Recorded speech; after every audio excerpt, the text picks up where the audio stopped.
Hello and welcome back friend. Welcome back to another video tutorial from BioSeco. Today we will discuss about insulin transduction signal pathway, or as we can say protein kinase B pathway और RAS-MAP kinase pathway. तो mainly हम लोग आज detail में पढ़ेंगे protein kinase B pathway को लेके, और फिर फर्दर हम लोग पढ़ेंगे आपका RAS-MAP काइनेस पाथवे को। तो जैसे कि हमने पिछली क्लासेस में हमने पढ़ा था इंसुलिन के बारे में, इंसुलिन के स्ट्रक्चर्स के बारे में, इंसुलिन के रिसेप्टर्स में के बारे में, और तो आज उसको ही को हम लोग डिस्कस करेंगे कि जो इंसुलिन रिसेप्टर से बाइंड किया तो सेल में किस तरह का चेंजेस को कॉज करता है और कैसे करता है। तो जो मेनली इंसुलिन का रिसेप्टर्स प्रेजेंट होता है वो होता है आपका किसमें, मायोकार्डियल सेल्स में, हेपेटोसाइट सेल्स में, लाइपोसाइट सेल्स में, और as you can say skeletal muscle cells में।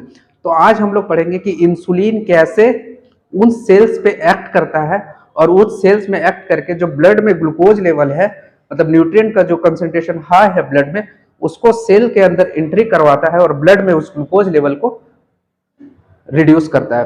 तो इसी के बारे में हम लोग आज जानेंगे। तो क्या होता है कि सपोज हम लोग जब कोई मील लेते हैं, न्यूट्रिटिव मील लेते हैं, तो वह क्या होता है कि जीआईटी के थ्रू फिर एब्जॉर्प्शन होता है उसका, ठीक है, कोई भी न्यूट्रिएंट है उसका जीआईटी के थ्रू एब्जॉर्प्शन हुआ। तो अब ये एब्जॉर्प्शन हुआ तो मेनली अगर ग्लूकोज कार्बोहाइड्रेट मील की बात करें तो उससे क्या होगा, ग्लूकोज का अपटेक होगा और वो ग्लूकोज फिर जीआईटी के थ्रू एब्जॉर्ब होगा और वो फिर ब्लड सर्कुलेशन में जाएगा। तो आज हम लोग यही पढ़ेंगे कि ये जो कार्बोहाइड्रेट मील लिए जिससे कारण ग्लूकोज का कंसंट्रेशन ब्लड में राइज अप हुआ, और फिर वो ग्लूकोज कैसे पेनक्रियाज के, फिर ये कहाँ जाएगा, ग्लूकोज पेनक्रियाज में, और इस पेनक्रियाज में फिर कैसे जाके वहां बीटा सेल्स को स्टिमुलेट करेगा इंसुलिन का सेक्रेशन में, और वो इंसुलिन फिर कैसे टारगेट सेल्स जो है, यहाँ पे आपका टारगेट सेल्स क्या है या टारगेट टिश्यूज क्या है, तो टारगेट सेल्स है आपके lipocyte cells, myocardial cells, hepatocyte cells, फिर आपका लीवर हो गया, तो लीवर, किडनी या फिर आपका स्केलेटल मसल, इन सभी में कैसे आपका इंसुलिन एक ब्लड में इंसुलिन क्या करता है, कैसे इन सेल्स में ब्लड से जो ग्लूकोज रहता है उसका अपटेक को सेल्स के अंदर इनहेंस करता है, इंक्रीज करता है, और वो फिर कैसे उस सेल्स के अंदर ट्रांसफॉर्मेशनल चेंजेस लाता है, उसको आज हम लोग पढ़ेंगे। तो सपोज ये आपका सेल मेम्ब्रेन है किसका, दैट इज किडनी का या फिर स्केलेटल मसल सेल्स का। तो क्या होता है कि इसमें कि सपोज जब हम लोग न्यूट्रिएंट लेते हैं तो ये इंसुलिन न्यूट्रिएंट लिए, न्यूट्रिएंट जाके कहाँ किया, आपका पेनक्रियाज में, पेनक्रियाज में आइलेट ऑफ लैंगरहांस को स्टिमुलेट किया, और आइलेट ऑफ लैंगरहांस के बीटा सेल्स फिर आपका इंसुलिन रिलीज किया। तो अब हम लोग देखेंगे ये इंसुलिन कैसे टारगेट सेल्स में गया और टारगेट सेल्स में चेंजेस लाता है। तो जो सबसे पहला चेंजेस लाता है टारगेट सेल्स में, क्या करता है ना कि जो सेल मेम्ब्रेन होता है उसका परमिएबिलिटी को कंट्रोल, मतलब चेंज कर देता है। इसका जो सेल मेम्ब्रेन है उसका परमिएबिलिटी को चेंज करता है ताकि इंसुलिन जो है उस पर एक्ट कर सके और जो ग्लूकोज का अपटेक है इनसाइड द सेल उसको इनहेंस कर सके। तो पहला क्या करता है आपका इंसुलिन कि ये जो टारगेट सेल्स है उसके सेल मेम्ब्रेन के परमिएबिलिटी में चेंजेस लाता है। सेकेंड क्या करता है कि फिर वो जो ग्लूकोज का अपटेक हुआ, सेकेंड फिर कैसा चेंजेस आता है सेल के अंदर, जो इंजाइमेटिक चेंजेस आता है, मॉडिफाइंग होता है, कैसे चेंज आता है, जिसके कारण जो इसका मेटाबॉलिज्म है उस सेल के अंदर वो चेंज होता है। और थर्ड हम लोग देखेंगे कि उसका जो एक्ट है इंसुलिन का वो इंसुलिन न्यूक्लियस पे कैसे है। न्यूक्लियस पे मतलब बोलने का मतलब कैसा है कि एक पहला आपका टारगेट रहा सेल मेम्ब्रेन, दूसरा रहा सेल का इंजाइमेटिक कंडीशंस में, इंजाइमेटिक में चेंजेस लाना, और थर्ड हम लोग देखेंगे कैसे ये न्यूक्लियस पे चेंजेस लाता है, और न्यूक्लियस में चेंजेस लाने के कारण सेल का प्रोलिफरेशन, सेल का ग्रोथ और सेल का सर्वाइवल में ये रोल प्ले करता है। तो इंसुलिन क्या है, बेसिकली एक स्ट्रॉन्ग एनाबोलिक हार्मोन है। स्ट्रॉन्ग एनाबोलिक हार्मोन है कहने का मतलब कि ये आपका जो ग्लूकोज वगैरह है इसको अपटेक करके, ब्लड से अपटेक करके, जो एक्स्ट्रा न्यूट्रिएंट है उसको अपटेक करके सेल्स में यूटिलाइजेशन में इनहेंस करता है या फिर उसका स्टोरेज को अप रेगुलेट करता है। तो इंसुलिन क्या है, बेसिकली एक स्ट्रॉन्ग एनाबॉलिक हार्मोन है। ये क्या करेगा, आपका सेल में जो न्यूट्रिएंट्स के यूटिलाइजेशन है उसको इंक्रीज करेगा, और सेल्स में जो इस न्यूट्रिएंट के स्टोरेज है उसको अप रेगुलेट करेगा। तो इसी को आज हम लोग देखेंगे कि कैसे ये पाथवे चलता है। तो इंसुलिन क्या है, बेसिकली एक लॉन्ग पॉलीपेप्टाइड है, बिग पॉलीपेप्टाइड है, और ये क्या है, पोलर कंपाउंड है। तो बिग कंपाउंड बने होने का मतलब है कि सपोज ये इंसुलिन है, इंसुलिन क्या है आपका अबाउट 51 एमिनो एसिड्स का बना होता है। तो ये क्या है, एक लार्ज पेप्टाइड है। और दूसरा चीज क्या है, ये लार्ज पेप्टाइड है, और दूसरा चीज है कि ये पोलर है। पोलर बोलने का मतलब है कि ये चार्ज मॉलिक्यूल है। तो इतना बड़ा मॉलिक्यूल इंसुलिन है और ये चार्ज भी है, तो इजीली सेल्स के अंदर सेल मेम्ब्रेन को ये सेल मेम्ब्रेन से ये इंटर नहीं कर सकता। तो ये कैसे सेल के बाहर ही रह के, सेल मेम्ब्रेन के बाहर ही रह के, टारगेट सेल्स के मेम्ब्रेन में बाहर रह के उस सेल्स में चेंजेस लाता है टू द, एक पहला लेवल हो गया आपका सेल्स का मेम्ब्रेन के लेवल पे, दूसरा हो गया सेल्स के एंजाइम्स के लेवल पे, and third that is nucleus पे लेवल पे, जो कि आपका फिर फर्दर क्या करता है कि जो सेल्स का प्रोलिफरेशन होता है, सेल का ग्रोथ होता है, सेल का सर्वाइवल होता है, उसमें इंपॉर्टेंट रोल प्ले करता है। तो इसी को आज हम लोग देखेंगे। तो सपोज ये इंसुलिन का रिसेप्टर है। तो इंसुलिन का जो रिसेप्टर्स होता है वो क्या होता है, टेट्रापेप्टाइड होता है, उसमें 4 पेप्टाइड होते हैं, 2 स्मॉलर होते हैं सब यूनिट और 2 लार्ज। तो 4 पेप्टाइड होते हैं, जिसमें पहला पेप्टाइड होता है आपका, 2 पेप्टाइड होते हैं वो आउटर रीजन पे होते हैं ऐसे करके, ठीक है।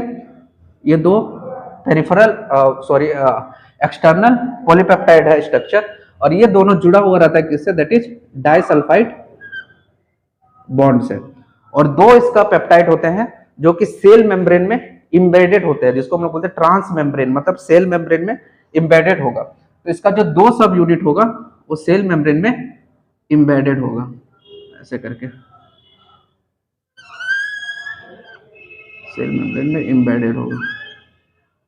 तो जो अपर, जो सेल के बाहर जो इसका 2 सब यूनिट है उसको हम लोग बोलते हैं अल्फा सब यूनिट। ये है आपका अल्फा सब यूनिट। तो टोटल इंसुलिन के रिसेप्टर्स में कितने सब यूनिट है, टोटल 2 सब यूनिट है, और 2 होता है आपका बीटा सब यूनिट। तो ये जो अल्फा सब यूनिट और बीटा सब यूनिट है ये दोनों जुड़ा हुआ रहता है एक डाइसल्फाइड बॉन्ड से, और ये दोनों अल्फा भी जुड़ा हुआ होता है डाइसल्फाइड बॉन्ड से। अब हम लोग देखेंगे कि कैसे ये इंसुलिन जो रिसेप्टर है ये कैसे इंसुलिन इस पे बाइंड करता है और इस रिसेप्टर्स में कन्फॉर्मेशनल चेंजेस लाता है, जिसके कारण जो टारगेट सेल्स है उसके सेल मेम्ब्रेन के परमिएबिलिटी में, सेल्स का इंजाइमेटिक्स में क्या मॉडिफाइंग करता है, और सेल्स के न्यूक्लियस में क्या क्या चेंजेस लाता है, जिसके कारण ये फिर फर्दर आपका एनाबॉलिक हार्मोन की तरह ये एक्ट करता है। तो इसी को हम लोग देखेंगे। तो इंसुलिन का जो रिसेप्टर है उसमें कितने पॉलीपेप्टाइड है, वो 4 पॉलीपेप्टाइड के बने होते हैं, जिसमें 2 अल्फा सब यूनिट होते हैं जो स्मॉलर होते हैं, और 2 लार्ज बीटा सब यूनिट होते हैं, ठीक है।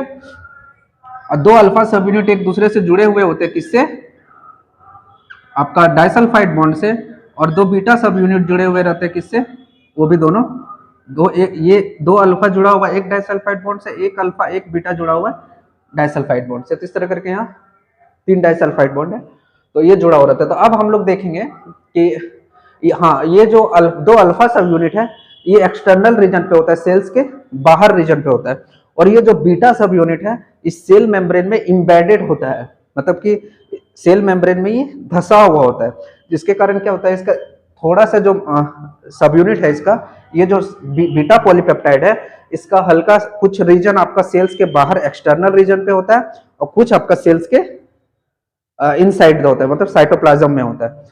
तो अब हम लोग देखेंगे कि कैसे इंसुलिन आके यहाँ बाइंड किया। तो सपोज इंसुलिन आके यहाँ पे आपका एक्ट किया, यहाँ आपका बाइंड किया। तो इंसुलिन जैसे ही बाइंड करता है, तो जैसे ये अल्फा सब यूनिट है बीटा, तो अल्फा सब यूनिट पे इंसुलिन आके बाइंड किया। तो कैसा होता है ना कि सपोज ये मेरा हाथ जो है ये आपका अल्फा सब यूनिट है, ठीक है, और ये जो मेरा दोनों पैर है ये बीटा सब यूनिट है। तो जैसे ही अल्फा सब यूनिट इस पे आके इंसुलिन बाइंड किया, तो ये क्या करता है, सिग्नल भेजता है किसको, बीटा सब यूनिट को, जिसके कारण क्या होता है, जैसे अल्फा सब यूनिट पे इंसुलिन बाइंड किया तो इसमें क्या होता है, कन्फॉर्मेशनल चेंजेस आता है, बाकी के रिसेप्टर एरिया में कन्फॉर्मेशनल चेंजेस आता है। तो कन्फॉर्मेशनल चेंजेस आने के कारण क्या होता है कि इसमें रिसेप्टर्स प्रेजेंट होते हैं, एंजाइम प्रेजेंट होता है जिसको हम लोग बोलते हैं टायरोसिन काइनेज। ये क्या है आपका, ये आपका टायरोसिन काइनेज। तो जैसे ही सपोज ये अल्फा सब यूनिट है, ये अल्फा सब यूनिट है, इस पे जैसे इंसुलिन बाइंड किया तो ये सिग्नल देगा कि नीचे बीटा सब यूनिट के आ रहे हैं, हमको इंसुलिन मिल गया। तो ये क्या करेगा, देयर इज कन्फॉर्मेशनल चेंजेस होगा किस पे, आपका बीटा सब यूनिट में। तो कन्फॉर्मेशनल चेंजेस होने के कारण क्या होगा कि ये जो बीटा सब यूनिट है इंसुलिन रिसेप्टर्स के, इसमें आपका टायरोसिन काइनेज एंजाइम प्रेजेंट है। तो टायरोसिन काइनेज क्या करेगा कि जो टायरोसिन एमिनो एसिड रेसिड्यू है ये रिसेप्टर्स में, इंसुलिन के रिसेप्टर में बीटा सब यूनिट के, उसके रिसेप्टर्स में जो टायरोसिन प्रेजेंट है उसमें ये फॉस्फोराइलाइड ग्रुप ऐड करेगा। तो जैसे ही पहला स्टेप क्या हुआ, ये अल्फा सब यूनिट पे इंसुलिन बाइंड किया, जब जैसे इंसुलिन बाइंड किया तो ये फर्दर जो नीचे का रिसेप्टर्स का जो स्ट्रक्चर है उसमें कन्फॉर्मेशनल चेंजेस लाया। तो कन्फॉर्मेशनल चेंजेस लाने के कारण क्या होगा कि जो एंजाइम प्रेजेंट है बीटा सब यूनिट में, दैट इज टायरोसिन काइनेज, वो क्या करेगा, जो बीटा सब यूनिट में टायरोसिन एमिनो एसिड रेसिड्यू है उसमें उसमें क्या करेगा, आपका फॉस्फोराइलाइड ग्रुप ऐड करेगा। तो क्या करता है ना कि ये बीटा सब यूनिट, ये बीटा सब यूनिट दोनों आपस में से जुड़ेंगे, मतलब डायमेराइजेशन होगा। तो जब दोनों आपस में जुड़ेंगे तो ये बीटा सब यूनिट इस पे एक्ट करेगा और ये बीटा सब यूनिट इस पे अटैक करेगा। तो दोनों क्या करेगा, एक दूसरे पे अटैक करेगा। दोनों क्या करेगा, जो टायरोसिन एमिनो एसिड प्रेजेंट है उस पर फॉस्फोराइलाइड ऐड कर देगा, फॉस्फोरस ग्रुप ऐड कर देगा। तो सपोज ये तीन आपका ये टायरोसिन है, तो ये क्या कर रहा था, ये टायरोसिन काइनेज क्या करेगा, इस पे फॉस्फोराइलाइड ग्रुप ऐड करेगा, ऐसे करके फॉस्फोराइलाइड ग्रुप ऐड कर देगा टायरोसिन पे। इस वाले बीटा पे ये ये जो ये वाला बीटा पेप्टाइड जो आपका रिसेप्टर है, ये बीटा पेप्टाइड रिसेप्टर इस बीटा पेप्टाइड रिसेप्टर्स पे एक्ट करेगा और ये बीटा सब यूनिट इस बीटा सब यूनिट पे एक्ट करेगा, मतलब क्रॉस करेगा एक दूसरे को। ये जैसे ये दो बीटा सब यूनिट है, तो जैसे ही टायरोसिन काइनेज एक्टिव हुआ, ये वाला बीटा सब यूनिट इस पे अटैक करेगा, ये वाला बीटा सब यूनिट इस पे अटैक करेगा, और दोनों एक दूसरे पे अटैक करके फॉस्फोराइलाइड कर देगा एक दूसरे को। इसी को हम लोग बोलते हैं क्या बोलते हैं, ऑटो फॉस्फोराइलेशन और ट्रांसफॉस्फोराइलेशन, क्योंकि दोनों क्या कर रहे हैं, एक ही दूसरे पे अटैक किया, तो इसीलिए हम लोग इसको क्या बोल रहे हैं, दैट इज ऑटो फॉस्फोराइलेशन हो रहा है या फिर ट्रांसफॉस्फोराइलेशन हो गया। ठीक है, तो ये फॉस्फोराइलेशन हो गया, इसको हम लोग बोलते हैं क्या, ट्रांसफॉस्फोराइलेशन,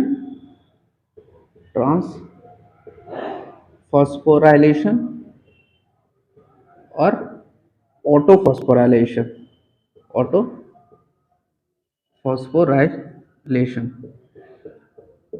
देखिए, तो सपोज आप इमेजिन कीजिए कि ये पूरा जो सेल मेम्ब्रेन, ये सेल है, ये सपोज कीजिए एक पूरा जंगल है, ठीक है, और ये जो इंसुलिन रिसेप्टर है ये जंगल की क्वीन है, और ये अल्फा सब यूनिट उसका सर है। ठीक है, तो इसका अल्फा सब यूनिट जो क्वीन है, इसका सर क्या है, सेल के बाहर, और सपोज इंसुलिन सपोज कीजिए वो एक ताज है, ठीक है, क्राउन है। तो जब ये क्वीन है, ये क्वीन जब बैठी हुई है जंगल में, तो सर इसका जंगल के बाहर है, तो वहां पे आके जैसे पहले से उदास बैठी है, लेकिन जैसे ही क्राउन आया सर पे लगा, वो क्वीन हैप्पी हो गई। तो हैप्पी हो जाने के कारण क्या हुआ, फिर वो एक्टिव हो जाएगी। कैसे, तो इसमें जो एंजाइम प्रेजेंट है वो एंजाइम फिर एक्टिवेट हो जाएगा, और वो फिर क्रॉस फॉस्फोराइलेशन और ट्रांसफॉस्फोराइलेशन, ऑटो फॉस्फोराइलेशन करेगा एक दूसरे को, और फॉस्फोरस ग्रुप ऐड कर देगा। ठीक है, अब ये फॉस्फोरस ग्रुप ऐड कर दिया किस पे, बीटा सब यूनिट में, जिसमें कन्फर्मेशनल चेंजेस आए उसके बाद। ठीक है, अब सपोज कीजिए ये जो आपका जो ये बीटा सब यूनिट है जिसमें फॉस्फोराइलेशन हुआ, ये सपोज कीजिए क्वीन का लेग है, ये क्वीन का हेड था जहां पे आके क्राउन बैठा, और फॉस्फोराइलेशन हुआ वो क्वीन का लेग पे। अब जैसे ही क्राउन ताज लगा बैठा, सर आपका ताज मतलब जैसे लगाया गया सर पे लगा, क्वीन एक्टिवेट हो गया और वो डांस करने लगी। डांस मतलब उसका पैर में फॉस्फोराइलेशन हो गया और वो डांस करने लगी। तो डांस करने के लिए क्या होगा, आपका स्टेज चाहिए। तो यहाँ पे सेल में जो इसका साइटोप्लाज्म है, वहां आपका एक प्रोटीन प्रेजेंट होता है, वो प्रोटीन क्या करेगा, जैसे ही देखेगा कि ये जो रिसेप्टर है क्वीन है उसका उसमें फॉस्फोराइलेशन हो गया, वो क्या करेगा इस सेल मेम्ब्रेन में, सपोज ये कहीं इस जगह प्रेजेंट है, ठीक है, ये वो प्रोटीन है, तो ये क्या करेगा, तो जैसे ही देखेगा कि रिसेप्टर में फॉस्फोराइलेशन हुआ है, ये इंसुलिन रिसेप्टर, ये जो आपका जो प्रोटीन है जिसको हम लोग डांस फ्लोर बोल रहे हैं, ये क्या करेगा, सडन पहुंच जाएगा इसके पास, तो ये पहुंच गया आपका इसके पास, ठीक है। तो जैसे पहुंचा उसके पास, तो ये क्या करेगा, ये क्या करेगा कि जैसे ही देखा कि ये तो क्वीन फॉस्फोराइलेट हो गया, मतलब टायरोसिन जो इंसुलिन रिसेप्टर है वो फॉस्फोराइलेट हो गया, तो ये जो प्रोटीन है साइटोप्लाज्म से मूव करके पहुंच जाएगा किसके पास, that is towards the receptor. अब ये जो टायरोसिन है वो क्या करेगा, इसके जो अब ये डांस फ्लोर इनएक्टिव है, मतलब ये प्रोटीन इनएक्टिव है, इसको एक्टिव कैसे होगा, तो ये जो रिसेप्टर्स है, ये जो इंसुलिन का रिसेप्टर है उसमें जो आपका टायरोसिन काइनेज है, ये क्या करेगा, ये फॉस्फोराइलेट करेगा इसको भी, ये प्रोटीन जो आया जिसको हम लोग डांस फ्लोर बन रहे हैं, इसको भी ये फॉस्फोराइलेट कर देगा, तो ये भी इसको क्या करेगा, इसमें फॉस्फोरस ऐड कर देगा, ऐसे कर करके फॉस्फोरस ग्रुप ऐड कर देगा, ठीक है। अब ये क्या है, डांस फ्लोर है, क्वीन में भी फॉस्फोराइलेट हो गया, वो रेडी होगी, डांस फ्लोर रेडी सेट है। अब डांस फ्लोर को भी एक्टिव करने के लिए कौन है, टायरोसिन काइनेज, जो रिसेप्टर का टायरोसिन काइनेज है, इस पे फॉस्फोराइलेट कर दिया किसको, दैट इज ये डांस फ्लोर को। अब ये फॉस्फोराइलेशन होने के कारण ये प्रोटीन भी एक्टिव हो गया, अब क्वीन का भी डांस करने के लिए रेडी हो गया, डांस फ्लोर भी रेडी हो गया। अब ये क्या हो गया कि जैसे ये सबस्ट्रेट जो प्रेजेंट था प्रोटीन, ये प्रोटीन इसके करीब आया, पास आया, तो इस प्रोटीन को ये इसके काइनेज जो एंजाइम है वो इसको फॉस्फोराइलेट कर दिया। तो ये जो प्रोटीन है इसका नाम क्या है, इसको हम लोग बोलते हैं IRS, मतलब इंसुलिन रिसेप्टर सबस्ट्रेट, इसको हम लोग क्या बोलते हैं, इंसुलिन रिसेप्टर सबस्ट्रेट, ठीक है। तो जैसे ही इसका जो रिसेप्टर का टायरोसिन काइनेज है इसमें इसको फॉस्फोराइलेट करता है, तो ये इंसुलिन रिसेप्टर सबस्ट्रेट है, इसमें कन्फर्मेशनल एक चेंज आता है, ठीक है। इसके जो दोनों साइड का जो ये इंड है, ये दोनों इंड में कन्फर्मेशनल चेंज आएगा, ठीक है, ऐसे करके कन्फर्मेशनल चेंज आएगा, ठीक है। अब ये कन्फर्मेशनल चेंज आने के कारण क्या होगा कि क्वीन डांस कर रही है, क्वीन डांस कर रही है किस पे, स्टेज पे, ये जंगल था, क्वीन डांस कर रही है स्टेज पे, तो स्टेज जब जैसे ही फॉस्फोराइलेट हुआ, स्टेज पे डांस करने लगे क्वीन, यहाँ पे और एक जो जंगल में और एक जंगली जानवर है जो वो आ जाएगा इसके करीब, तो सपोज यहाँ पे एक एंजाइम आके एक्ट करेगा इसके इंसुलिन रिसेप्टर सबस्ट्रेट पे, जैसे ही उसके स्ट्रक्चर में कन्फर्मेशनल चेंजेस आएगा, वहां एक एंजाइम आके एक्ट करेगा, वो एंजाइम क्या करेगा, इस पे आके बाइंड कर देगा, और वो क्या करेगा, इस पे जाके बाइंड किया, सपोज ये एंजाइम आया, सॉरी ये प्रोटीन आया, ये प्रोटीन आके इस पे ऐसे करके बाइंड कर गया, ठीक है, ये बाइंड किया, ठीक है, ये बाइंड किया, और ये जैसे ही बाइंड करता है, ये क्या करता है ना, सेल, ये प्लाज्मा मेम्ब्रेन है, तो इंटरनल लेमिना में जो प्लाज्मा मेम्ब्रेन का है वहां एक स्ट्रक्चर प्रेजेंट होता है ऐसे करके, दैट इज ऐसे,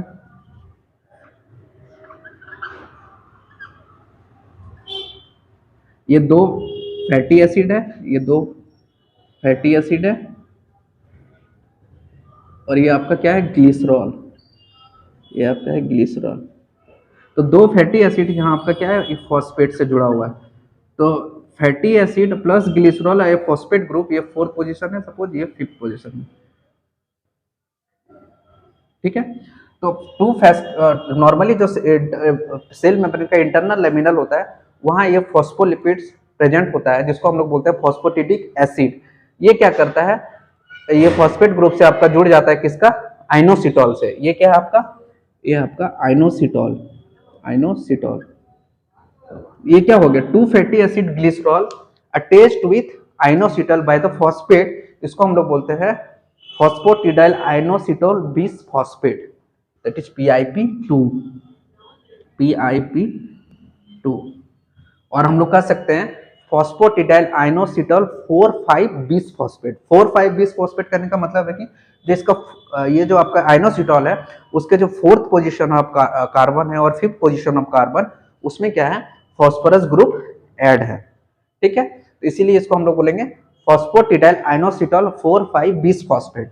और इसको हम लोग क्या बोल सकते हैं, फॉस्फोटिडाइल आइनोसिटोल बिसफॉस्फेट और डाइफॉस्फेट।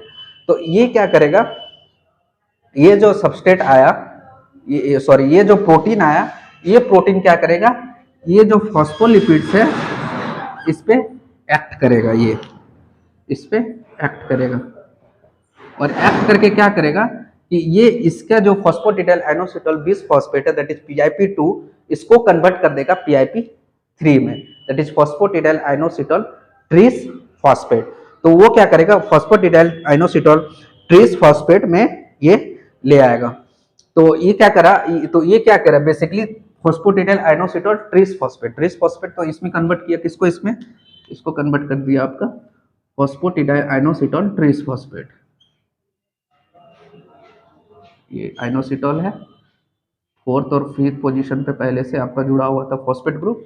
तो ये एंजाइम क्या करता है, ये जो इसमें जो 4th और 5th पोजीशन पे, ये जो 4th और 5th पोजीशन फॉस्फेट था, ये और एक फॉस्फेट ग्रुप इस फॉस्फोटिडाइल आइनोसिटोल बिसफॉस्फेट पे जोड़ देगा, दैट इज 3rd पोजीशन पे। 3rd पोजीशन में और एक फॉस्फेट ग्रुप ये ऐड कर देगा। तो ये सबस्ट्रेट ये क्या कर रहा है, बेसिकली क्या कर रहा है, ये आइनोसिटोल जो था फॉस्फोटिडाइल आइनोसिटोल और फॉस्फेटिडिक एसिड, उस पे एक और फॉस्फोरस ग्रुप ऐड कर रहा है, मतलब ये काइनेज प्रॉपर्टी शो कर रहा है, एडिंग ऑफ फॉस्फेट ग्रुप। तो इसीलिए इसको हम लोग नाम बोलते हैं फॉस्फोटिडाइल आइनोसिटोल काइनेज 3, मतलब कि PIK3। हम लोग इसको क्या बोलते हैं, PIK3, मतलब 3rd पोजीशन में फॉस्फोटिडाइल आइनोसिटोल के 3rd पोजीशन में ये एक फॉस्फोरस ग्रुप ऐड कर देगा, किसके, जो कि ये मेम्ब्रेन पे जो प्रेजेंट है आपका फॉस्फोटिडाइल आइनोसिटोल बिसफॉस्फेट, जो कि आपका सेल मेम्ब्रेन है उसके इंटरनल लेमिना पे प्रेजेंट है, ठीक है। एक बार फिर से हम लोग रिकैप करते हैं। तो मेनली क्या था, ये बीटा इंसुलिन क्या है, इंसुलिन एक लार्ज पॉलीपेप्टाइड है that is about almost 51 amino acids, और ये पोलर है, पोलर कंपाउंड, और लार्ज अमाउंट में होने, लार्ज साइज में होने के कारण ये सेल मेम्ब्रेन में इंटर नहीं कर सकता है, मतलब इसको सेल के बाहर ही रख के सेल में कुछ कन्फर्मेशनल चेंजेस इसको लाना है, तो उसी को हम लोग देख रहे हैं। तो इसमें मेनली जो होता है इंसुलिन का रिसेप्टर्स वो प्रेजेंट होते हैं आपके किडनी में, लाइपोसाइट सेल्स में, हेपेटोसाइट सेल्स में और मायोकार्डियल सेल्स में, ये सारे सेल्स में। तो ये क्या किया, जैसे इंसुलिन रिलीज हुआ आपका बीटा सेल्स ऑफ पेनक्रियास से, तो बीटा सेल्स ऑफ पेनक्रियास से इंसुलिन रिलीज हुआ, अब वो इंसुलिन फिर टारगेट सेल्स में गया। टारगेट सेल्स क्या है आपके, किडनी, मायोकार्डियल है, हेपेटोसाइट सेल्स है, ये सारे सेल्स में। तो उस सारे सेल्स में क्या किया, इंसुलिन का जो रिसेप्टर है, या इंसुलिन हम लोग क्या देखे, पॉलीपेप्टाइड है, मतलब 4 पेप्टाइड बना हुआ, 4 उसका पेप्टाइड है, 2 स्मॉलर पेप्टाइड होता है, 2 बिग पेप्टाइड होता है। तो 2 स्मॉलर पेप्टाइड होता है वो सेल्स के बाहर रहता है, और जो इसका लार्ज पेप्टाइड है पॉलीपेप्टाइड, वो सेल मेम्ब्रेन में एम्बेडेड रहता है, और हम लोग इसको बोलते हैं ट्रांस मेम्ब्रेन। तो ये जो ट्रांस मेम्ब्रेन क्या हुआ, दैट इज एम्बेडेड है सेल मेम्ब्रेन में 2 बीटा स्टैंड। ये क्या होता है, कुछ इसका रीजन सेल के बाहर रहता है, एक्सटर्नल रीजन भी होता है और कुछ इंटरनलाइज रीजन भी होता है, और ये दोनों अल्फा सब यूनिट एक दूसरे से जुड़े हुए रहते हैं, किससे, आपके डाइसल्फाइड बॉन्ड से, और ये अल्फा और ये बीटा भी जुड़ा हुआ रहता है आपका डाइसल्फाइड बॉन्ड से। तो जैसे ही इंसुलिन ये अल्फा सब यूनिट पे आके बाइंड किया, तो इसको हम, ये रिसेप्टर जो है इसको हम क्वीन एजम करने बोले, सपोज कि ये क्वीन है, इसका ये हाथ है, ये जंगल है, पूरा एक जंगल है, अब क्वीन बैठी हुई है, ठीक है, उसमें अभी कोई क्राउन नहीं चढ़ा हुआ है, ठीक है। तो ये क्वीन है, तो सपोज क्वीन का सर जंगल के बाहर है, ठीक है। तो जैसे ही यह क्राउन क्या है, क्राउन है आपका इंसुलिन। तो जैसे ही इंसुलिन आके इस क्राउन हेड पे बाइंड गया, जिसको हम लोग क्राउन बोल रहे हैं, तो ये इंसुलिन ये रिसेप्टर क्या होगा, जो कि क्वीन है वो क्या होगा, हैप्पी हो जाएगी। तो हैप्पी होने के कारण वो फिर एक्टिव हो जाएगी, मतलब कि इंसुलिन जैसे ही अल्फा सब यूनिट पे बाइंड किया, इसमें कन्फर्मेशनल चेंजेस आ जाएगा पूरे बॉडी में, पूरे बीटा सब यूनिट में, दोनों बीटा पॉलीपेप्टाइड पूरे रिसेप्टर्स में कन्फर्मेशनल चेंजेस आएगा। कन्फर्मेशनल चेंजेस आने के कारण क्या होगा कि इसमें जो टायरोसिन काइनेज रिसेप्टर्स प्रेजेंट है दोनों ये रिसेप्टर्स में, ये टायरोसिन काइनेज रिसेप्टर्स, ये टायरोसिन काइनेज एंजाइम जो है वो एक्टिव हो जाएगा। एक्टिव हो जाने से क्या होगा कि ये दोनों बीटा स्ट्रैंड जो है उसका डायमिराइजेशन होगा। डायमिराइजेशन होने के कारण दोनों एक दूसरे को दोनों एक दूसरे पे अटैक करेगा, मतलब ये बीटा स्ट्रैंड इस पे अटैक करेगा, ये बीटा स्ट्रैंड इस पे अटैक करेगा, और दोनों एक दूसरे को क्या करेगा, एक दूसरे पे फॉस्फोराइलाइड ग्रुप ऐड करेगा, दैट इज क्रॉस फॉस्फोराइलेशन और सॉरी ट्रांस फॉस्फोराइलेशन और ऑटो फॉस्फोराइलेशन कॉज करेगा। तो ये फॉस्फोराइलेट ग्रुप ऐड हो गया। अब ये क्या हो गया, रिसेप्टर एक्टिव हो गया। तो जैसे रिसेप्टर एक्टिव होता है तो जो साइटोप्लाज्म है उसमें एक प्रोटीन प्रेजेंट होता है जिसको हम लोग बोलते हैं इंसुलिन रिसेप्टर सबस्ट्रेट। ये इंसुलिन रिसेप्टर सबस्ट्रेट पहले इनएक्टिव स्टेज में रहता है, तो जैसे ये रिसेप्टर में फॉस्फोराइलेशन होता है ये इंसुलिन रिसेप्टर सबस्ट्रेट यहाँ से मूव करके चला जाता है कहाँ, टुवर्ड्स द रिसेप्टर। वहां पे जैसे ये पहुंचता है तो इसका जो टायरोसिन काइनेज है, टायरोसिन काइनेज एंजाइम है किसका, आपका बीटा स्ट्रैंड में, बीटा पॉलीपेप्टाइड चेन में जो प्रेजेंट है वो इसको फॉस्फोराइलेट कर देगा। तो ये almost 20 to 21 tyrosine kinase, tyrosine amino acid है उस पर ये phosphorylate group, phosphorus group add करता है। कौन, ये बीटा का, बीटा पॉलीपेप्टाइड का टायरोसिन काइनेज। तो जैसे ये प्रोटीन यहाँ गया जिसको हम लोग बोले इंसुलिन रिसेप्टर सबस्ट्रेट, इस पे जैसे यहाँ पहुंचता है टुवर्ड्स द इंसुलिन रिसेप्टर, ये टायरोसिन काइनेज इस पे एक्ट करेगा और इस पे फॉस्फोरस ग्रुप ऐड कर देगा। अब कितना फॉस्फोरस ग्रुप ऐड करता है, ऑलमोस्ट 20 to 21 टायरोसिन में ये फॉस्फोरस ग्रुप ऐड कर देगा। अब जैसे एक्टिव हो ये फॉस्फोरस ग्रुप ऐड होगा, ये जो प्रोटीन है ये इंसुलिन रिसेप्टर सबस्ट्रेट ये एक्टिव हो जाएगा। ये एक्टिव हो जाएगा तो एक्टिव हो जाने के कारण क्या होगा कि इसमें कन्फर्मेशनल चेंजेस आएगा। तो कन्फर्मेशनल चेंजेस आएगा तो दोनों तरफ एक प्रोटीन बाइंड करेगा, इस साइड भी एक प्रोटीन बाइंड करेंगे और इस साइड भी एक प्रोटीन बाइंड करेंगे। ठीक है, तो अभी हमें इस साइड के प्रोटीन को लेके चल रहा हूँ। तो यहाँ एक प्रोटीन बाइंड करेगा जिसको हम लोग बोलते हैं फॉस्फोटिडाइल आइनोसिटोल काइनेज 3। काइनेज 3 कहने का मतलब ये है कि ये जो आपका जो प्रोटीन है ये क्या करेगा, सॉरी एंजाइम जो है ये क्या करेगा, आपका सेल मेम्ब्रेन में एम्बेडेड रहता है कौन, फॉस्फेटिडिक एसिड, दैट इज ये 2 फैटी एसिड है और एक ग्लिसरॉल है, उसमें उससे जुड़ा हुआ रहता है कौन, दैट इज आइनोसिटोल फॉस्फोरस से। तो इसलिए इसको हम लोग बोलते हैं फॉस्फोटिडाइल आइनोसिटोल बिसफॉस्फेट। बिसफॉस्फेट कहने का मतलब है कि आइनोसिटोल पे 4th पोजीशन ऑफ कार्बन में और 5th पोजीशन ऑफ कार्बन में आपका फॉस्फोरस ग्रुप ऐड है। तो ये क्या है, फॉस्फोटिडाइल आइनोसिटोल 4,5 बिसफॉस्फेट भी बोल सकते हैं और हम लोग क्या बोल सकते हैं, फॉस्फोटिडाइल आइनोसिटोल बिसफॉस्फेट। तो फॉस्फोटिडाइल आइनोसिटोल क्या, that is mainly constitute of 2 fatty acid, 1 glycerol and inositol. और आइनोसिटोल में क्या है, दैट इज 4th और 5th पोजीशन जो कार्बन है उस पे आपका फॉस्फोरस ग्रुप ऐड है। तो ये PIK3 क्या करता है, इसमें ये जो आपका PIP2 है उसको कन्वर्ट कर देता है PIP3 में, दैट इज फॉस्फोटिडाइल आइनोसिटोल ट्रिसफॉस्फेट। कैसे, तो ये एक फॉस्फोरस ग्रुप ऐड कर देगा किस पे, 3rd पोजीशन ऑफ कार्बन में आइनोसिटोल का। ठीक है, तो जैसे 3rd पोजीशन ऑफ कार्बन में ऐड किया तो ये कन्वर्ट हो गया, दैट इज PIP2 किस में, PIP3 में। यहाँ एक समझने का बात ये है कि ये जो आपका यहाँ से यहाँ ये पाथवे चला, चेंजेस हुआ, जो भी ये चेंजेस जो PIP2 से PIP3 बना, ये आपका ये रिवर्सिबल भी हो सकता है, PIP3 से फिर PIP2 भी बन सकता है। तो यहाँ पे एक फैक्टर्स और प्रोटीन एक्ट करता है जिसको हम लोग बोलते हैं P10। P10 क्या करता है, इसको फिर से PIP2 को कन्वर्ट कर सकता है किसमें, सॉरी PIP3 को कन्वर्ट कर सकता है किसमें, PIP2 में। तो ये जो प्रोटीन आइनोसिटोल काइनेज 3 एंजाइम है, ये क्या करा, PIP2 को कन्वर्ट किया PIP3 में। तो ये जो PIK3 है ये IRS के साथ बाइंड करता है। यहाँ पे एक स्पेशल डोमेन होता है, ऐसे करके एक डोमेन होता है।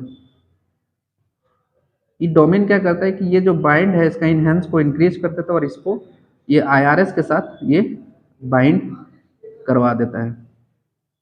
तो इस डोमेन का क्या नाम है, ये जो डोमेन है, ये डोमेन को हम लोग बोलते हैं SRC होमोलॉगी डोमेन, और कोई सार्क होमोलॉगी डोमेन बोलते हैं इसको, SRC होमोलॉगी डोमेन और एजोविक से सार्क होमोलॉगी डोमेन। तो ये जो PIK3 है IRS के साथ किसके साथ बाइंड करता है? Through Src homology domain. अब क्या होता है ना कि ये जो अब ये बाइंड कर गया PIK3, ये कन्वर्ट कर दिया PIP2 को PIP3 में। तो सपोज करो कि ये जो PIP3 है एक बनाना का केला का पेड़ है जिसमें ये 3 केला लटका हुआ है, पूरा जंगल था। तो सपोज ये बनाना का ट्री है और इसमें 3 केला लटका हुआ। तो जब केला होगा जंगल में तो वहां क्या प्रेजेंट होंगे? मंकीज। तो मंकीज क्या करेगा? वहां पे आके बाइंड करेगा। तो मंकीज जब बाइंड करेगा तो वहां पे क्या होगा? सपोज यहाँ पे आके आपका ऐसे करके मंकी बाइंड किया, ठीक है, ये आपका मंकी एक बाइंड किया। तो केला, क्योंकि मंकी को केला पसंद है तो मंकी बाइंड करेगा और कुछ इंसान नॉटी बॉय आएंगे जो कि ये केला को तोड़ने के लिए आएगा। तो सपोज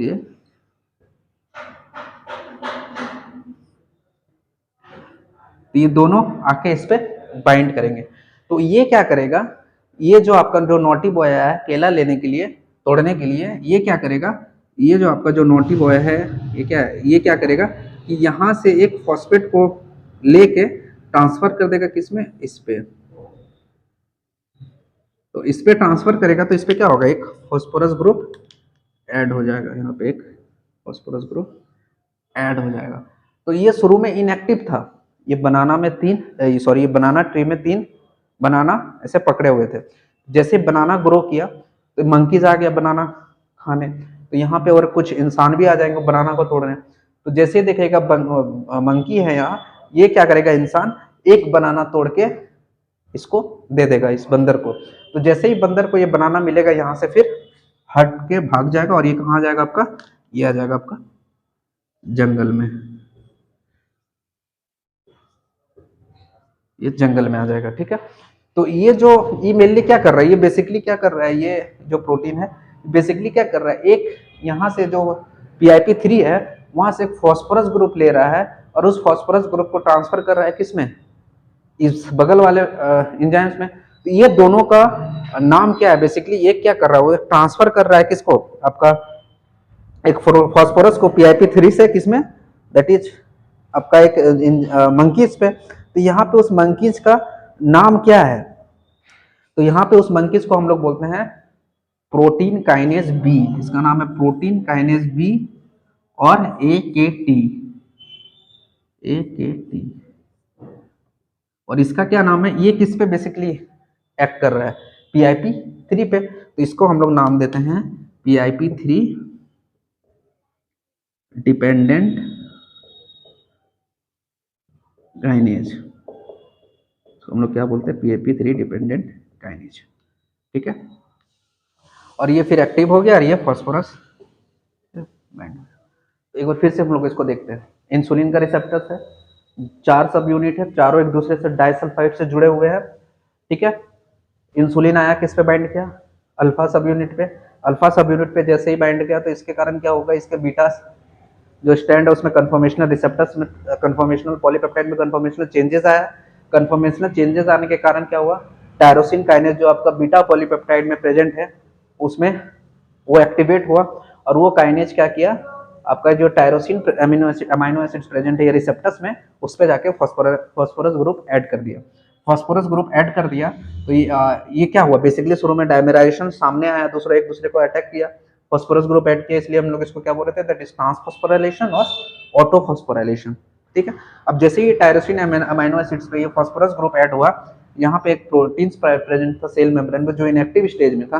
तो जैसे ही ये रिसेप्टर्स फॉस्फोराइलेट होता है, ये प्रोटीन आ जाता है आपका रिसेप्टर्स के नजदीक और वहां पे जैसे करीब आता है तो इसका जो टायरोसिन काइनेज है इसको भी फॉस्फोराइलेट ग्रुप कर देता है। तो इसके ऑलमोस्ट 20 to 21 जो टायरोसिन अमाइनो एसिड्स है उसमें फॉस्फोरस ग्रुप्स का एडिशन कर देता है। तो जैसे ही ये फॉस्फोराइलेट होता है, जैसे इंसुलिन रिसेप्टर सबस्ट्रेट जिसका नाम दिए थे हम लोग, उसमें क्या होता है? कन्फर्मेशनल चेंजेस आता है दोनों एंड में, इधर भी इधर भी।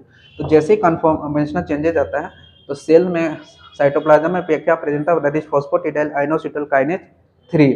तो जैसे इसके दोनों एंड में कन्फर्मेशनल चेंजेस आता है तो कन्फॉर्मेशनल चेंजेस आने के कारण क्या होगा कि जो PIK3 प्रेजेंट है आपका साइटोप्लाज्म में, इस पे आके बाइंड करेगा, दैट इज ये आयरस के एक एंड पे। तो जैसे ये बाइंड करेगा तो ये बाइंड कौन सा करता है, एक स्पेसिफिक डोमेन प्रेजेंट होता है PIK3 के पास, जिसको हम लोग बोलते हैं सार्क होमोलॉगी डोमेन, और से SRC होमोलॉगी डोमेन, उससे फिर ये बाइंड कर जाएगा IRS के साथ। तो जैसे ही IRS से बाइंड किया, ये एक्टिव हो गया। अब ये क्या करेगा, जो सेल मेम्ब्रेन है, सेल मेम्ब्रेन के जो इंटरनल लेमिना है, वहां प्रेजेंट आपका that is phosphatidyl inositol bisphosphate, मतलब उसमें दो फैटी एसिड्स हैं, एक ग्लिसरॉल है, और दोनों जुड़ा हुआ है किससे, दैट इज आइनोसिटोल से। इसको हम लोग फॉस्फोटिडिक एसिड भी बोलेंगे जब तक ये आइनोसिटोल जुड़ा नहीं है, ठीक है। अब ये फॉस्फोटिडाइल आइनोसिटोल बिसफॉस्फेट कहने का मतलब इसमें दो पोजीशन पे फॉस्फोरस ग्रुप ऐड है, दैट इज 4 और 5। इसके लिए हम लोग इसको क्या बोल सकते हैं, फॉस्फोटिडाइल आइनोसिटोल 4,5 बिसफॉस्फेट। अब ये PIK3 क्या करेगा, इस फॉस्फोटिडाइल आइनोसिटोल बिसफॉस्फेट पे एक्ट करेगा, और उसमें क्या करेगा, ये फॉस्फोरस ग्रुप ऐड करेगा, कौन सा पोजीशन पे, that is third position of PIP2 में। तो जैसे थर्ड पोजीशन में PIP2 में ये फॉस्फोरस ग्रुप ऐड किया, ये PIP2 कन्वर्ट हो गया आपका फॉस्फोटिडाइल आइनोसिटोल ट्रिसफॉस्फेट। ट्रिसफॉस्फेट मतलब थर्ड पोजीशन जो कार्बन है उसमें आपका ये फॉस्फोरस ग्रुप ऐड कर दिया। तो ये जो प्रोसेस है the conversion of PIP2 to PIP3, ये हो रहा है आपका PIK3 कर रहा है। लेकिन PIP3 टू PIP2 अगर फिर से उसको रिवर्सिबल करना है तो वो भी हो सकता है। वहां कौन सा फैक्टर ऐड करता है, दैट इज P10। तो P10 का बेसिकली रोल क्या है, वो जो आपका PIP3 है उसको फिर initial condition that is PIP2 में कन्वर्ट कर सकता है। तो जैसे ये PIP2 कन्वर्ट होता है PIP3 में, तो ये हम दो एंजाइम्स आके एक्ट करते हैं। एक का नाम है PIP3 dependent kinase, that is phosphatidyl inositol 3 dependent kinase. क्यों, क्योंकि ये तभी एक्टिव होगा जब तक ये PIP2 PIP3 में कन्वर्ट नहीं हो जाता, इसीलिए हम लोग इसको बोल रहे हैं PIP3 डिपेंडेंट काइनेज। तो इस पे एक PIP3 डिपेंडेंट काइनेज आके एक्ट करेगा, दूसरा कौन आके एक्ट करेगा, that is protein kinase B, और इसका दूसरा नाम दैट इज AKT। ये एंजाइम प्रोटीन काइनेज B और AKT आके एक्ट करेगा दोनों। तो ये क्या करेगा, PIP3 डिपेंडेंट काइनेज ये यहाँ से एक फास्फोरस को लेगा और ये जो PKB है उसको दे देगा, मतलब PKB को ये फॉस्फोराइलाइट कर रहा है। फिर ये PKB जैसे इसको फॉस्फोराइलाइट होगा, ये फिर यहाँ से हट के फिर साइटोप्लाज्म में आ जाएगा। तो ये प्रोसेस इस तरह कंटिन्यू चलते जाएगा। ई हटेगा, ई इसको फास्फोरस मिला, ये हटा, फिर दूसरा आएगा, फिर उसको फास्फोराइट मिलेगा, वो फिर दूसरा हटेगा, ऐसे करके ये चलता रहेगा। अब क्या होता है, ये जो प्रोटीन काइनेज बी है इसका बहुत सा एक्शन है, इसका सेल के अंदर बहुत सा एक्शन है। पहला एक्शन होता है कि सेल के अंदर ये क्या करेगा, आपका plasma membrane that is cell membrane में चेंजेस लाएगा, सेल का परमेबिलिटी में चेंजेस लाएगा। फिर ये क्या करता है, आपका सेल का जो सेल में प्रेजेंट एंजाइम्स है उसको कंट्रोल करेगा, उसमें चेंजेस लाएगा, दैट इज जिसके कारण आपका जो मेटाबॉलिज्म है उसमें चेंजेस आएगा। और थर्ड फिर ये क्या करेगा, आपका न्यूक्लियस पे एक्ट करेगा। तो सेल्स के अंदर मेनली ये जो सेल है साइटोप्लाज्म है, साइटोप्लाज्म में क्या है, इंट्रासेलुलर वेसिकल्स प्रेजेंट है। ये सपोज आपका ये वेसिकल्स है, और ये वेसिकल्स में क्या है, ग्लूकोज ट्रांसपोर्टर्स प्रेजेंट है। इस तरह वेसिकल्स में ये बहुत सारे वेसिकल्स में ये लोडेड रहता है, ठीक है। इसको हम लोग क्या बोलेंगे, इंट्रासेलुलर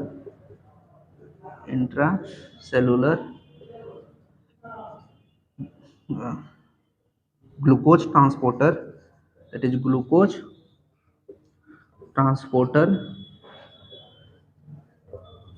लोडेड वेसिकल्स, लोडेड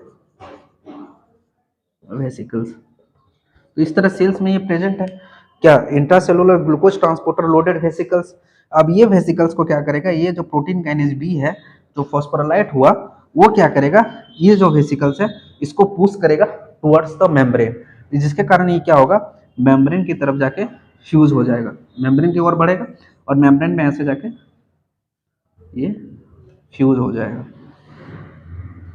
क्या फ्यूज हो जाएगा, दैट इज इंट्रासेलुलर वेसिकल्स जो लोडेड था GLUT4 ट्रांसपोर्टर्स के द्वारा। तो ये आपका इस तरह करके लोड हो गया।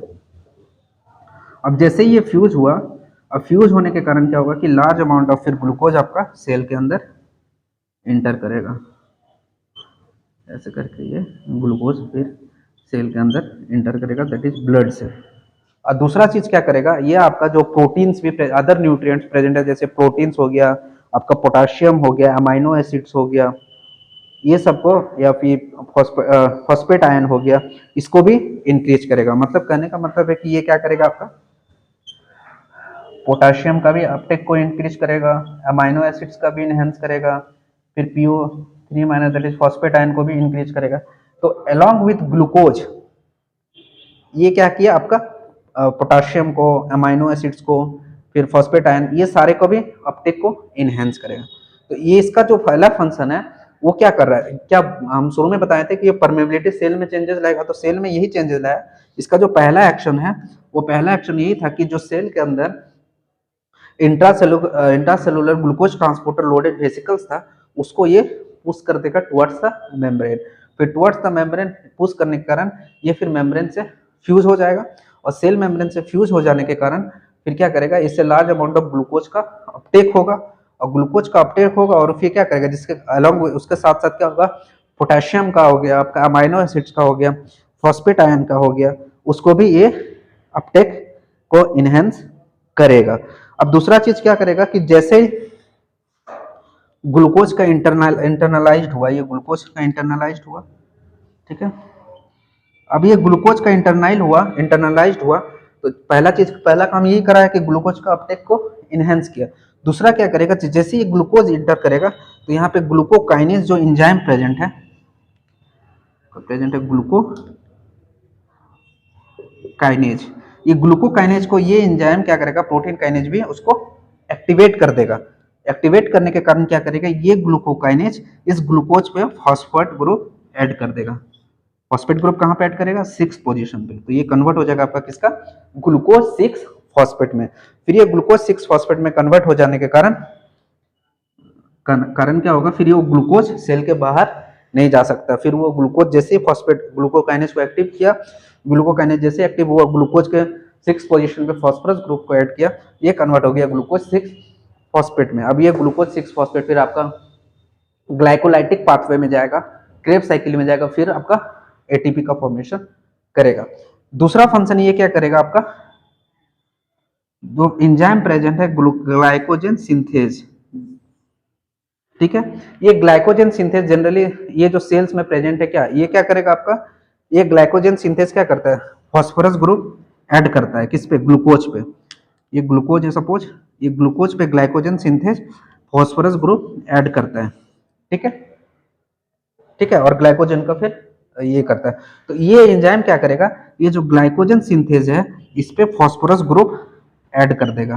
तो इस पे फॉस्फोरस ग्रुप ऐड करने के कारण क्या होगा, ये जो ग्लाइकोजन सिंथेज एंजाइम है ये इनएक्टिवेट हो जाएगा। इनएक्टिवेट हो जाएगा तो ये फिर ग्लूकोज जो था वो फिर फर्दर फॉस्फेट उस पर ऐड नहीं हो पाएगा। तो फॉस्फेट ऐड नहीं होने का क्या होगा कि ये जो फिर ग्लूकोज है आपका, ये कन्वर्ट हो जाएगा आपका ग्लाइकोजन में। मतलब ये फिर ये जो ग्लूकोज है वो ग्लाइकोजन के फॉर्म में स्टोर रहेगा। फिर जैसे ग्लाइकोजन का फॉर्म में स्टोर रहेगा, मतलब क्या किया कि ये जो एंजाइम है बेसिकली ग्लाइकोजन सिंथेज काइनेज, ये ग्लाइकोजन सिंथेज काइनेज 3 जो है वो मेनली इनएक्टिवेट जब रहता है तो वो एक्टिवेट ग्लूकोज को फॉस्फोराइलेट कर देता है। लेकिन उस जो एक्टिवेट रहता है उसमें क्या करता है, ये जो एंजाइम है प्रोटीन काइनेज भी उस पर फॉस्फोरस ग्रुप ऐड कर देता है। फॉस्फोरस ग्रुप ऐड करने के कारण क्या होता है, ये जो ग्लाइकोजन सिंथेज है वो आपका इनएक्टिवेट हो जाता है। इनएक्टिवेट हो जाने के कारण क्या होता है, फिर आपका glycogen synthase phosphorus group add नहीं कर पाता है किस पे, आपका ग्लूकोज पे। और जिसके कारण क्या करता है ये फिर ग्लाइकोजन सिंथेज, ये ग्लाइकोजन सिंथेज 3, फिर ये ग्लाइकोजन सिंथेज क्या करेगा, ग्लाइकोजन का फॉर्मेशन को इनहेंस करेगा। दैट इज क्या करेगा आपका ग्लाइकोजेनेसिस, दैट इज ग्लाइकोजेनेसिस, ठीक है। तो दूसरा काम क्या है कि ग्लाइकोजेनेसिस को भी इनहेंस किया, ठीक है। इसका थर्ड रोल है आपका, इसका थर्ड रोल है, अब ये सेल मेम्ब्रेन में हो गया, इंजाइमेटिक लेवल पे भी हो गया। अब तीसरा चीज ये क्या करता है आपका, एक्ट करेगा किस पे, mTOR, जिसको हम लोग बोलते हैं मिलियन टारगेट ऑफ रोपामाइसिन। ये एक्टिवेट करेगा। एमटोर नाम का एक एंजाइम है और प्रोटीन है, इसको ये एक्टिवेट करेगा। किसको? एमटोर। ये एमटोर क्या करता है? आपका जो लिपिड का सिंथेसिस है सेल के अंदर उसको इनहेंस करेगा, प्रोटीन का सिंथेसिस को इनहेंस करेगा, फिर जो भी फैक्टर्स है, जो भी एंजाइम्स है लिपिड का सिंथेसिस में या प्रोटीन का सिंथेसिस में, उसको फिर ये इनहेंस करेगा। तो इसका जो एमटोर का जो फुल फॉर्म है, इसको हम लोग बोलते हैं मिलियन टारगेट ऑफ रोपोमाइसिन। इसको हम लोग क्या बोलते हैं? Mammalian target of rapamycin. फिर ये मिलियन टारगेट ऑफ रोपोमाइसिन जो एमटोर जिसको एक्टिवेट किया कौन? प्रोटीन का एनएचबी। फिर ये एमटोर क्या करेगा? आपका सेल के अंदर लिपिड का सिंथेसिस को इनहेंस करेगा, प्रोटीन का सिंथेसिस को इनहेंस करेगा, और थर्ड क्या करेगा? आपका ये जो भी एंजाइम्स ये लिपिड का सिंथेसिस या प्रोटीन का सिंथेसिस में रोल प्ले करता है, उसको भी ये इनहेंस करेगा। तो ये 3 चीज करेगा। मतलब आप क्या किया, इतना जो प्रोसेस हुआ, इतना जो मैकेनिकल मशीनरी जो ऑकर हुआ, कॉज हुआ, ये सारे क्या किया? सेल के अंदर न्यूट्रिएंट का कंसंट्रेशन को इंक्रीज कर दिया। और सेल के अंदर न्यूट्रिएंट का कंसंट्रेशन इंक्रीज हुआ तो सेल लिविंग पाथवे फॉलो करेगा या डेथ पाथवे? मतलब सेल ज्यादा दिन जिएगा या कम दिन? ऑब्वियस सी बात है, सेल के अंदर large amount of nutrient present है, तो ऑब्वियस सी बात है ये ज्यादा दिन जिएगा। तो ये तीसरा एक्शन क्या करता है? ये तीसरा एक्शन करेगा न्यूक्लियस पे। जैसे कि सेल का डेथ कैसे होता है? जनरली जो इसका एक होता है आपका नेक्रोसिस, एक होता है आपका एपोप्टोसिस। एपोप्टोसिस क्या है? आपका प्रोग्राम्ड सेल डेथ। तो सेल में, हर सेल्स में क्या होता है ना, एक क्या बोलते हैं, खुद का एक प्रॉपर्टी होता है, और कि सबके पास कैपेसिटी होता है कि खुद को सुसाइड कमिट कर सके। मतलब कोई भी सेल विदाउट कोई एक्सटर्नल फैक्टर कभी भी आपको सुसाइड कर सकता है, मतलब खुद को डेड कर सकता है। ये सारे सेल्स के पास फैसिलिटी होता है। तो अभी सेल्स में क्या है? सेल में न्यूट्रिशन बहुत ज्यादा है, तो ऑब्वियस सी बात है सेल ज्यादा दिन जिएगा। तो ये सेल क्या करेगा? ये एंजाइम क्या करेगा आपका? ये एक्ट करेगा न्यूक्लियस पे। ठीक है, सपोज ये आपका न्यूक्लियस है, न्यूक्लियस में आपका जीन्स प्रेजेंट है। तो सपोज 2 तरह का जीन प्रेजेंट है। एक जीन प्रेजेंट है जो आपका बैड प्रोटीन्स का फॉर्मेशन करता है, जिसके कारण क्या होता है आपका सेल फिर एपोप्टोसिस की ओर मूव करता है, मतलब सेल का फिर डेथ होता है। और दूसरा होता है कि जो सेल को लिविंग पाथवे की ओर करेगा। तो ये क्या फॉर्म करेगा? गुड प्रोटीन्स, अच्छा प्रोटीन को फॉर्मेशन करेगा। मतलब ये क्या करेगा? एपोप्टोसिस पाथवे को फॉलो अप नहीं करेगा। मतलब सेल के पास 2 वे है, या तो एपोप्टोसिस या फिर सेल लिविंग पाथवे की ओर जाएगा। लेकिन यहाँ पे सेल्स में या सेल में अभी न्यूट्रिएंट का बहुत भरमार है, तो सेल ऑब्वियस सी बात है ज्यादा दिन जिएगा। तो ज्यादा दिन जीने के कारण क्या होगा कि ये जो एंजाइम है प्रोटीन का एनएचबी, ये न्यूक्लियस पे एक्ट करेगा। न्यूक्लियस में जो जीन जो है उसका रेगुलेशन होगा, ट्रांसक्रिप्शन ट्रांसलेशन होगा। तो जो जीन सेल को डेथ की तरफ ले जाएगा, दैट इज एपोप्टोसिस की ओर ले जाएगा, उस जीन का रेगुलेशन को ये सप्रेस करेगा। और जो जीन सेल को लिविंग पाथवे की ओर ले जाएगा उसको ये अप रेगुलेट करेगा, जिसके कारण क्या होगा? सेल आपका ज्यादा दिन फिर सरवाइव करेगा। सेल फिर एपोप्टोसिस पाथवे की ओर नहीं जाएगा। तो इसको हम लोग एक बार फिर से समझते हैं, अच्छे से समझते हैं क्या हमने पढ़ा समराइज्ड वे में। ठीक है, हम लोग कोई डाइट लिए, न्यूट्रिएंट लिए, ठीक है, उससे क्या हुआ? सपोज कार्बोहाइड्रेट मिल रही है, कार्बोहाइड्रेट मिल कहाँ गया आपका? ब्लड में, ब्लड से फिर कहाँ गया आपका? पेनक्रियाज में, पेनक्रियाज में जो आपका बीटा सेल्स है, आइलेट ऑफ लैंगरहांस में, उससे इंसुलिन का सेक्रेशन को इंक्रीज कर दिया। अब वो इंसुलिन कहाँ जाएगा? फिर टारगेट सेल्स में। टारगेट सेल्स क्या है आपका? यहाँ लाइपोसाइट सेल्स है, फिर आपका हेपेटोसाइट सेल्स है, मायोकार्डियल सेल्स है, स्केलेटल मसल सेल्स है। ये सारे सेल्स क्या है? इंसुलिन के टारगेट एरिया। हाँ, ठीक है। अब वहां जाके ये मेम्ब्रेन पे एक्ट करेगा। तो इंसुलिन 3 लेवल पे वहां एक्ट करेगा। एक एक्ट करेगा आपका सेल के मेम्ब्रेन लेवल पे, दूसरा एक्ट करेगा सेल के एंजाइमेटिक लेवल पे, और तीसरा एक्ट करेगा आपका सेल के न्यूक्लियस लेवल पे, जाके जिसको बोलते हैं जेनेटिक लेवल पे। तो जो इंसुलिन का रिसेप्टर्स है, ये स्केलेटल मसल्स हो गया आपका, फिर लीवर के मसल्स हो गए, ये मायोकार्डियल मसल्स हो गए, इस सारे में ग्लूकोज का ट्रांसपोर्टर्स प्रेजेंट है, मतलब इंसुलिन के रिसेप्टर्स प्रेजेंट है। तो ये रिसेप्टर्स क्या होता है? आपका टेट्रापेप्टाइड होता है, जिसमें 2 पेप्टाइड स्मॉलर सब यूनिट होते हैं, 2 पेप्टाइड लार्ज सब यूनिट होते हैं।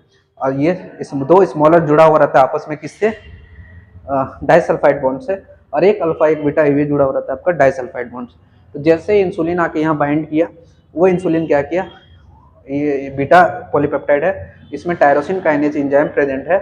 ये टायरोसिन काइनेज क्या करेगा, ऑटो फॉस्फोराइलेशन और क्रॉस फॉस्फोराइलेशन करेगा, मतलब इसमें जो रिसेप्टर में टायरोसिन अमीनो एसिड्स है उस पर फॉस्फोरस ग्रुप ऐड कर देगा। और जैसे फॉस्फोरस ग्रुप ऐड होगा, ये क्या किया, ये एक्टिवेट हो गया, ये रिसेप्टर एक्टिवेट होने के कारण ये जो आपका इंसुलिन रिसेप्टर सबस्ट्रेट प्रेजेंट है साइटोप्लाज्म में, ये मूव करेगा टुवर्ड्स द रिसेप्टर, और वहाँ जैसे मूव करेगा ये इंसुलिन रिसेप्टर सबस्ट्रेट के 20 to 21 टायरोसिन पे फॉस्फोरस ग्रुप ऐड हो जाएगा। इसमें जैसे ही ऐड होगा ये इसमें कन्फर्मेशनल चेंज होगा, कन्फर्मेशनल चेंज होने के कारण PIK3 फॉस्फोटिडाइल आइनोसिडाइल काइनेज 3 फॉस्फेट एंजाइम जो है यहाँ के बाइंड करेगा थ्रू SRC होमोलॉगी डोमेन। फिर ये जिसके कारण बाइंड हुआ उससे बाद ये क्या करेगा, कन्वर्ट कर देगा फॉस्फोटिडाइल आइनोसिडाइल 20 फॉस्फेट दैट इज 4,5 फॉस्फेट को किसमें, PIP3 में। फिर PIP3 में दो एंजाइम आके एक्ट करेगा, एक है आपका PIP3 डिपेंडेंट काइनेज और एक है प्रोटीन काइनेज बी और AKT एंजाइम। ठीक है, ये PIP3 डिपेंडेंट काइनेज क्या क्या, एक फॉस्फोरस ग्रुप इसमें ऐड कर देगा PKB में। जैसे फॉस्फोरस ग्रुप ऐड होगा ये एक्टिव हो जाएगा और ये फिर फर्दर चेंजेस लाएगा सेल को 3 लेवल पे। एक हो गया आपका सेल मेम्ब्रेन लेवल पे, cell enzymatic that is metabolism level पर, एक हो गया आपका जेनेटिक लेवल में। तो सेल मेम्ब्रेन लेवल पे क्या कर रहा था, जो भी intracellular glucose transporter loaded vesicles present है, जिस यहाँ ये स्केलेटल मसल्स है, यहाँ कौन सा ग्लूकोज ट्रांसपोर्टर्स प्रेजेंट है, दैट इज GLUT4, और लीवर में क्या होता है GLUT2। तो ये GLUT4 लोडेड वेसिकल जो है ये इसको ये मूव कराएगा कि टुवर्ड्स द मेम्ब्रेन, और मेम्ब्रेन में जाके फ्यूज हो जाएगा, जिसके कारण लार्ज अमाउंट ऑफ ग्लूकोज का सेल के अंदर एंट्री होगा, और उसके साथ साथ क्या होगा, पोटेशियम का, अमाइनो एसिड्स का, फॉस्फेट आयन का, ये सारे का भी सेल के अंदर एंट्री होगा।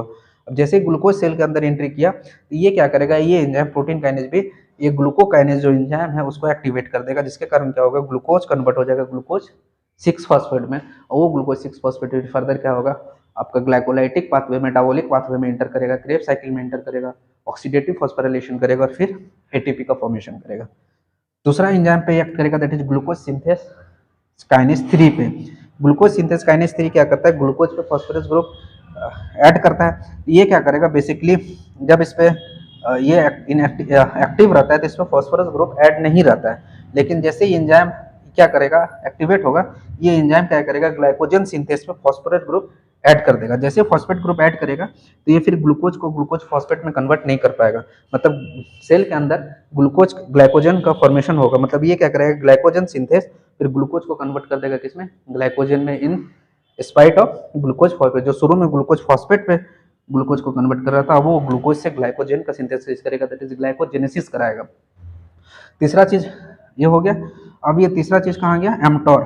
एमटोर है that is mammalian target of rapamycin. ये क्या करता है, ये फिर आपका लिपिड का सेल के अंदर लिपिड का सिंथेसिस को एनहांस करेगा, प्रोटीन का सिंथेसिस को एनहांस करेगा, इंजाइम का जो भी इंजाइम्स रिलेटेड है इस प्रोटीन्स के लिपिड के सिंथेसिस में या फिर प्रोटीन के सिंथेसिस में, उसको इनहेंस करेगा। ठीक है, और लास्ट में ये जाएगा कि सेल के न्यूक्लियस पे, जेनेटिक लेवल पे, वहाँ पे क्या करेगा, सेल के पास न्यूट्रिएंट भरा हुआ है, सेल से सेल न्यूट्रिएंट से भरा हुआ है। अब सेल के पास, सेल ऑब्वियस सी बात है, सेल में न्यूट्रिएंट ज़्यादा है तो वो ज़्यादा दिन जिएगा। तो क्या होगा कि सेल के पास 2 पाथवे होता है जाने का, कि एक लिविंग पाथवे, एक डेथ पाथवे। जो डेथ पाथवे होता है उसको हम लोग बोलते हैं एपोप्टोसिस, जो कि प्रोग्राम्ड सेल डेथ होता है। हर सेल के पास ये कैपेबिलिटी होता है कि वो सुसाइड कर सके, लेकिन अभी सेल्स के पास न्यूट्रिएंट है तो ये सेल सुसाइड नहीं करेगा। ये क्या होता है, इसमें 2 तरह का जीन होता है, जो एक सेल को लिविंग पाथवे की ओर ले जाएगा और एक सेल को डेथ पाथवे की ओर ले जाएगा। तो ये जो एपोप्टोसिस, जो जीन कॉज करवाता है, जिसमें जो जीन का रेगुलेशन एपोप्टोसिस कॉज करवाता है, ये प्रोटीन काइनेज भी क्या करेगा, उसको इनएक्टिवेट कर देगा, और जो जीन सेल को लिविंग पाथवे की ओर ले जाता है उसको फिर एक्टिवेट करेगा।